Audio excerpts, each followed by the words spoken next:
Hey everybody, I'm so excited today to continue following the posture of experimentation as we try out another solo episode. In these episodes, I dive into one specific concept. So today, we'll be looking at exploring the concept of holding a dozen of your favorite problems in mind. And I'll explain why I think this is a helpful reflection activity, whether you're an entrepreneur, HR manager, a mom, an author, and definitely if you identify as a multipotentialite. But we'll get into that later. We'll answer the questions, what is this idea of a dozen favorite problems?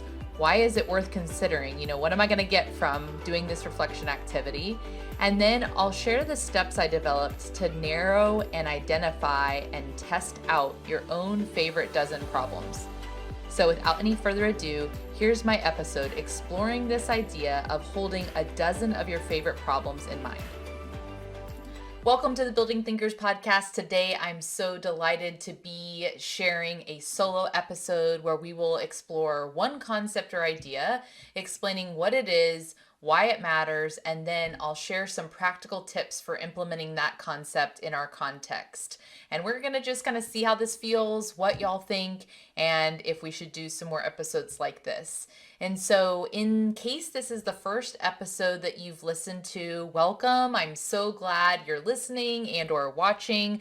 My name is Tracy Clark, and I am a learning experience designer and strategic consultant in the learning and development space. And I love helping social impact organizations design and facilitate learning experiences that are full of joy and creativity, rooted in research, and ideally experienced in community.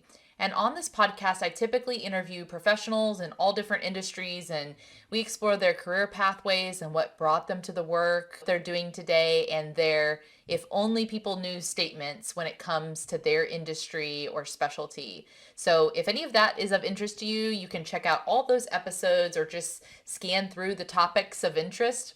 So today we're going to explore the idea of holding a dozen of your favorite problems in mind. We're going to talk about, okay, what is this idea? Why does it matter? And what are some practical ways to actually apply it? So let's jump right into this idea, holding a dozen of your favorite problems in mind. Where does it come from? What is it? So I was reading Tiago Forte's Building a Second Brain, which I highly recommend, a wonderful book that has all sorts of notes in the margin of my copy. And I got to this section, I think it's page 61 or 64, something like that, where he tells the story of Nobel Prize winning physicist Richard Feynman. And in the book, he quotes him saying, "You have to keep a dozen of your favorite problems constantly present in your mind, although by and large they will lay in a dormant state. Every time you hear or read a new trick or a new result, test it against each of your 12 problems to see whether it helps. Every once in a while there will be a hit and people will say, 'How did he do it? He must be a genius.'" Okay, so Tiago Forte shares that story and talks about how we can experience the creative focus of keeping a dozen of your favorite problems in mind. So once I read that section, I had to pause and put the book down and really think about for myself, what are my dozen favorite problems? And that led to adding an organizational layer even to my own second brain, to my own digital organization and the way I manage my client projects, my personal projects, and all of that input and research, all those things that come in. So I use also from Tiago Forte, I use his para method. I've kind of adapted it for what works for me, but he talks about organizing your content in terms of your digital storage by this idea of projects, active projects that are going on, areas. These are areas that you tend to explore, these ideas that come up, resources, and archive. But that areas section, I applied this 12 favorite problems to my areas section and started to think about, instead of gathering every piece of research that comes my way that may be of interest, I used the filter of my 12 favorite problems to think about, is this one of the things I'm really working on? Is this one of the things that I think is part of my life's work? Because we can't say yes to all the things. So, the idea of holding a dozen of your favorite problems in mind is this idea of knowing what matters to you, knowing what things you're working on. And I was thinking about in different areas of life, I could apply this to my role as a mom. Maybe what are the 12 most important things, the 12 problems that I want to avoid in raising my boys? And that might be helpful for me to not create little mini perfectionists where I'm picking at too many things, but what are the things that are really aligned to our values and how we want to raise our boys? And maybe those are the 12 favorite problems to work on. Why does this idea matter? As I was thinking about this, there is a boundlessness to the opportunities of the wealth of information and connection that we have access to. There can also be this debilitating sense of overwhelm in the face of such vast amounts of information, possibility, and opportunity. And I use this term multipotentialites.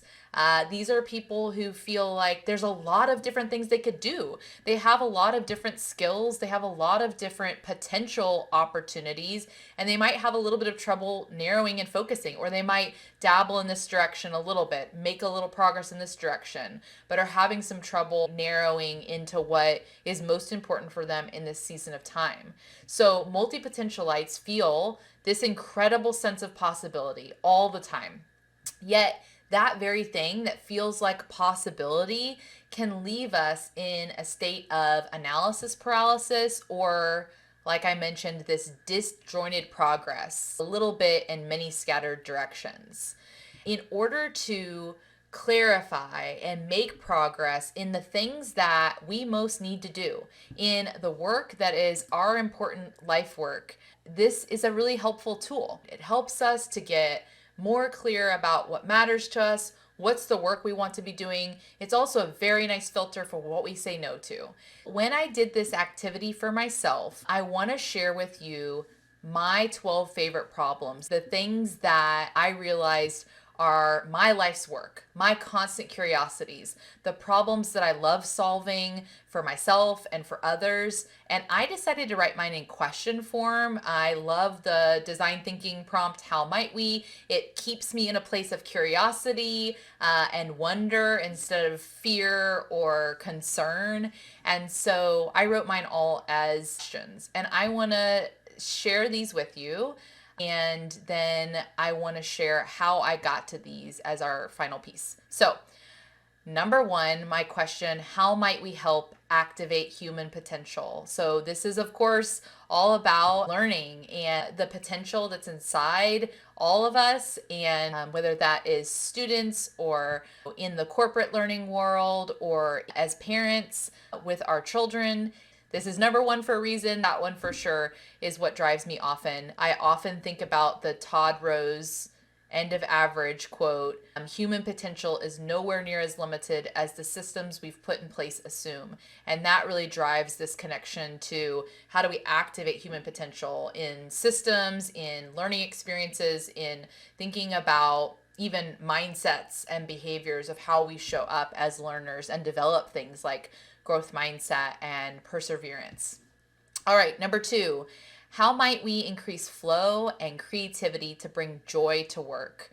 This is one that I think stems even back to being artistic as a child, exploring and enjoying art and creativity. How do we bring that sense of joy and wonder to work? How do we allow for high quality, professional, important work to go hand in hand with joy and a lightness and play and creativity? I think that those going together are an important piece of work to me.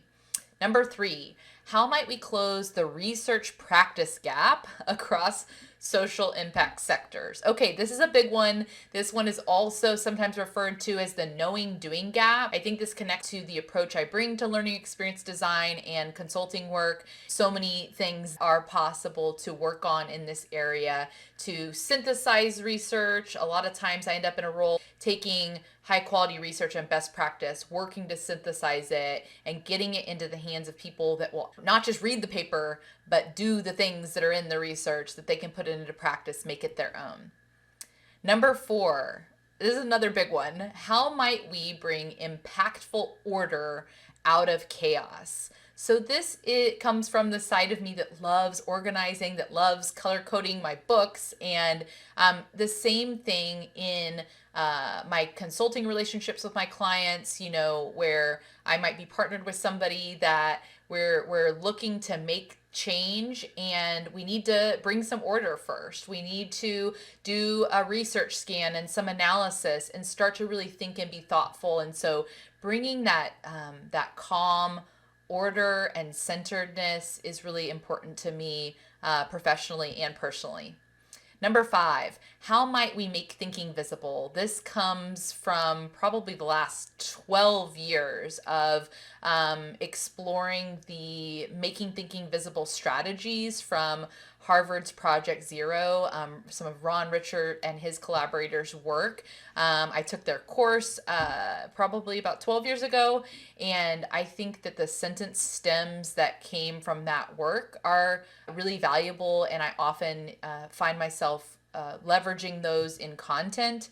I also think that how might we make thinking visible is about sharing my work. It's about showing my work and showing the thought process behind it, like not hiding any of that because it might help somebody else. So sometimes this looks like half drawn sketch notes and demonstrating our thinking in that way. Other times it might be sharing a template or sharing the behind the scenes, which I intend to do next, by the way. I want to share how I got to these 12 and then give you those steps. So I think that that's about making the thinking process visible so more people can access it and there's no gatekeepers to the same things that we have learned over time. Number 6, how might we combat distraction, shift to focus, and make prioritized progress? As long as I can remember, I've been pretty obsessed with productivity, progress, at certain times probably over driven by this, of feeling that part of my identity was actually in what I could accomplish in a day instead of who I am. I'm an Enneagram 3, and that is the core wound somehow mixed in there. And so this one is important to me now from a place, hopefully, of a little bit more centeredness to use the power of habit and intentionality and focus to combat distraction, make progress. Number 7, how might we truly put the learner at the center of the learning conversation? So this is not the learner only in maybe a traditional classroom, but this is the learner that could be in the corporate world, that could be an author, we're all learners. So this idea of how do we put, if it's any sort of learning experience, how do we make sure that the learner is really at the center of that? This was actually part of our motto when I was the co-founder of Infuse Learning, so an education app. We talked about putting the learner, in that case, literally the student, at the center of the learning conversation. And so that one has stuck with me through different seasons and meant different things. But I think the continued focus on the who and the power of the community and the people in the room, whether it's a physical room or a virtual room or asynchronous content, really being empathetic and leading with an understanding of who should be at the center of the learning conversation, and it's not the facilitator. Number 8, how might we consistently replace complexity with insight? Okay, this one comes from one of my pet peeves, when there are these frameworks that are overly complex and there's some sort of misunderstanding sometimes that because they're 40 pages, they're somehow worth more. I don't know why I always say 40 pages. That's a random number. But anyway, so how might we consistently replace complexity with insight? I think it's Jim Collins that there's profound insight in simplicity. And so I love to take the concepts, research concepts, or just helpful concepts and figure out what is the easiest way to get this into action, and how can I share that insight with others so they can do that too? So I can do it, so they can do it, and we can move forward. Number 9, how might we create space for mindset shift in learning experiences? So this one is pretty specific to within the learning experience space. I'm really interested in not just information dissemination, but what does it look like to build experiences where mindset shift can occur, where people can actually change their mind about something? That's a really tricky set of psychology and space and intentionality and design, and I love it. I love that complex challenge. Number 10, how might we use the power of habit to improve? This is in connection to my desire for my own consistent improvement. Again, at different times, that's maybe been out of whack of an overemphasis, and now we're centered in, even the idea of centeredness was a habit I wanted to work on, mindfulness. And so now that I understand the science of habit, I'm always looking for ways to apply it, to get things to be sticky and long term, and not just you come to a session and you leave and you forget, the whole forgetting curve, but that it becomes a part for certain mindset shifts, certain behavior shifts, depending on what my clients are working on or what I'm working on. How do we leverage the science of habit to help us make progress and ultimately get at more of that potential that we have? These last two are a little bit more on the personal side. How might we rewrite broken soundtracks? This comes from the book Soundtracks, Overcoming Overthinking by John Acuff. And he talks about, akin to the stories that we tell ourselves, how do we change that internal monologue? And that's been really powerful for me. So I love to share that with others. And last but not least, number 12, how might the idea of be where your feet are become my primary way of being? So I've made a lot of progress in this area of centeredness, being where my feet are, but how might it be my default? What are those things that allow that for that to happen? So those are my 12 favorite problems. I'm so delighted to next dive into giving you the steps. So I'll walk you through the steps to take this idea and apply it for yourself. Walk through these steps, let me know how they go. And then I also am going to give you a free downloadable template to the same template that I used to make this LinkedIn carousel view. You can have that and make it your own. So that is my gift to you, and I hope you enjoy. I can't wait to see your 12 favorite problems and hope that this is helpful for you. All right, so now is the time. As promised, I'm going to walk you through the steps that I use to come up with my own 12 favorite problems. So if you have a journal or notebook or Google Doc or whatever you use in order to reflect, here are the steps. I'll also be sharing some more content around this on LinkedIn and social media, so make sure you're following there if you want to see this written up in the near future. Step number 1, when you can use these questions to prompt your thinking, just write down any ideas, topics, or problems that come to mind. At this step 1, don't worry about filtering anything out now. Okay, so think about, what problems am I uniquely qualified to solve? What problems do I continually return to over and over as I look back on my life so far? What problems do others come to me to help solve? What signature skills am I known for? What do people know me for? What problems are compelling because I'm trying to figure them out for myself or someone I love? What problems in the world, or you could put my organization or in my community or in my family, keep me up at night? What problems have I figured out or solved in my own life that have made a big impact for me? Okay, so spend some time thinking about those questions, writing down what comes to you.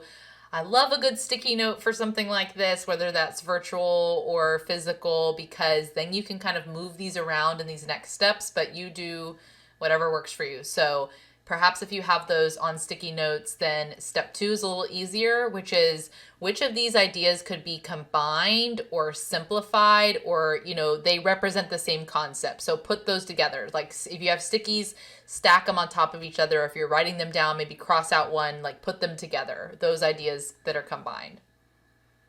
Then step 3, as you look through what you have, which ideas represent a different season of your life or career, or just no longer top of mind for you. Put those, to the side. Step 4, order the ideas that remain from most important and enjoyable for you to least important, whatever it means. Don't analyze, just what do you think? Start to organize those. Step number 5, you've made it. Add numbers 1 through 12 to the top 12. These are your current 12 favorite problems. An idea just came to me that it's possible. So I struggle with too many ideas. I had way too many when I was working to narrow to 12, but it is possible that if you don't have enough, go back to those questions and bring in a friend to the conversation for, what am I known for? What do you come to me for? What am I consistently working on? Or what things maybe aggravate me that I hear and see that I have some productive solution for, right? Not just the things that make us upset, but that we can actually solve or make progress towards. So then after you have, in step 5, you'll add numbers 1 through 12 to your top 12. Those are your current favorite problems. And as I mentioned, there is a template that I'm going to put in the episode description where you can click and get a free download for your own template. And then I encourage you, share them with your community, share them with your organization, your team, your social media network, and ask for feedback. Are there any missing from their perspective? Are these aligned with what they see in you? Maybe is there any evidence already of your efforts in making progress towards these problems? You can also use these 12 problems once you have them in place and have kind of experimented with them a little bit.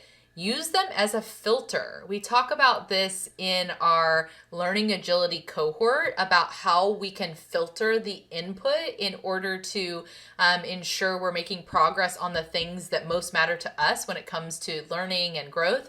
Same thing here. Use your dozen favorite problems as a filter. What are you choosing to read, to listen to explore? What conferences are you attending or speaking at? What content are you creating? Articles, posts, podcasts, books, templates. Are these things aligned with one of your 12 favorite problems?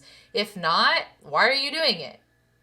There's so much out there. There's so much content out there. Increasingly, instead of more with, AI and things like that, just putting more things out there. I'm hopeful that this allows people to be thinking about what is their main thing or main things, and what do they want to put out into the world? What do they want to be solving? And then one final thought in terms of the process. I think this is something that I'll intend to revisit. Maybe some of your favorites are for a season. Maybe others are your life's work, and you can choose that. There's no right or wrong way to keep your favorite dozen problems in your mind. And I hope this process of going through and thinking about your favorite 12 problems is clarifying for you. I hope that it helps you figure out perhaps some place where you are stuck to get unstuck. Maybe you were trying to decide, should I take this opportunity, should I not? And helping, narrow these down helps you to make that decision. Maybe it helps you communicate to others. You've been wrestling with all the different things you could do, and this helps you get a little bit clearer on the things that you articulate online, on LinkedIn, that you do. So I made it as a template in a LinkedIn carousel form because I think it's a great way to share with others, hey, these are the things I'm about. Instead of everyone saying yes to everything, how might we be in our sweet spot of the things that we're most aligned, passionate, and have the expertise to do? I'll put a couple of additional resources that are connected to this idea in the episode description, and I look forward to hearing your thoughts and seeing your 12 favorite problems pop up on social media. Our link tree is the best place to make sure you're following everything, and then you can sign up for the newsletter, and I will be getting that rolling here soon. Thanks so much for listening to the Building Thinkers podcast. Don't forget to subscribe and share with your friends. And if you enjoyed what you heard, please leave a podcast rating and review. That helps more listeners find us in the world of podcasting algorithms. You can find out more about my learning and development strategy services at buildingthinkers.com. And remember, there's no limit to what you can learn.